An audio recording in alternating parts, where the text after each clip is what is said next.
మే నెల 16వ తారీఖు పునీత సైమన్ స్టాక్ గారి పండుగ. ఇంగ్లండ్లోని కెంట్ పట్టణంలో ఎయిల్స్ఫోర్డ్ ప్రదేశంలో క్రీస్తు శకం 1165లో పునీత సైమన్ స్టాక్ గారు జన్మించారు. వారు క్రీస్తు భక్తిలో పెరిగి పెద్దవారై ఒక సన్యాసిగా మారి పవిత్ర జెరూసలేం మహానగరానికి తీర్థయాత్రకు వెళ్ళారు. అక్కడ కార్మలైట్ సభయందు ఆకర్షితులై క్రీస్తు శకం 1240లో ప్రవేశం సంపాదించారు.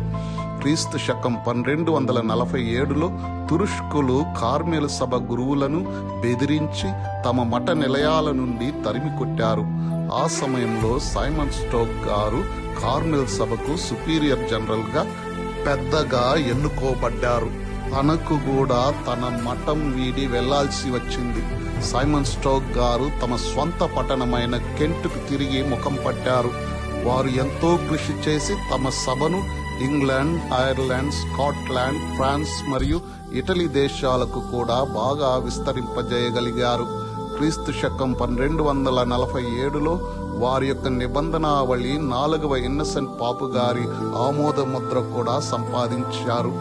అయితే చెల్లా చెదరైన తమ సభ గురువులను తమ మఠాలకు చేర్చేందుకు వేదహింసలు ఆగిపోయి తురుష్క మూర్ఖులకు జ్ఞానోదయం కలగాలని వారు తల్లి కన్యమరియంబను అధికంగా ప్రార్థించారు.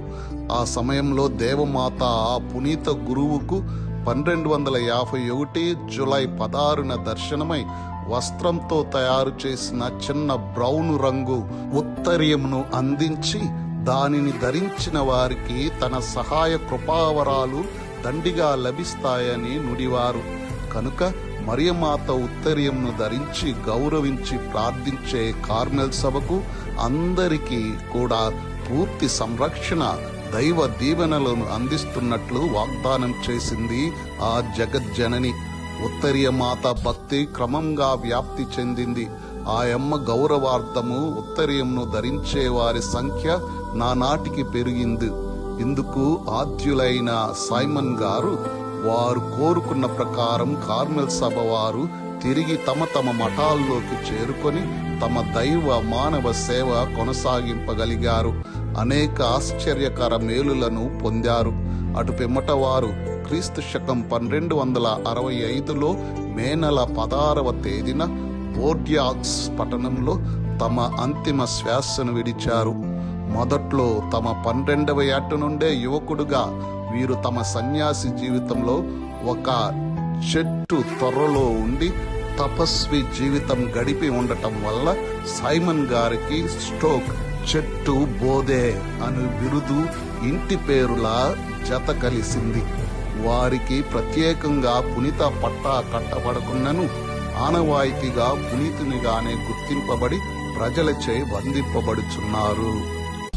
వీరి బంగారు మాట. ఈ ఉత్తరీయంను విశేషంగా ధరించిన కార్మెలు సభికులు గాని మరెవ్వరు గాని మరణ సమయంలో తప్పక రక్షింపబడతారు. పునీత సైమన్ స్టాక్ ద్వారా మా కొరకు ప్రార్థించండి.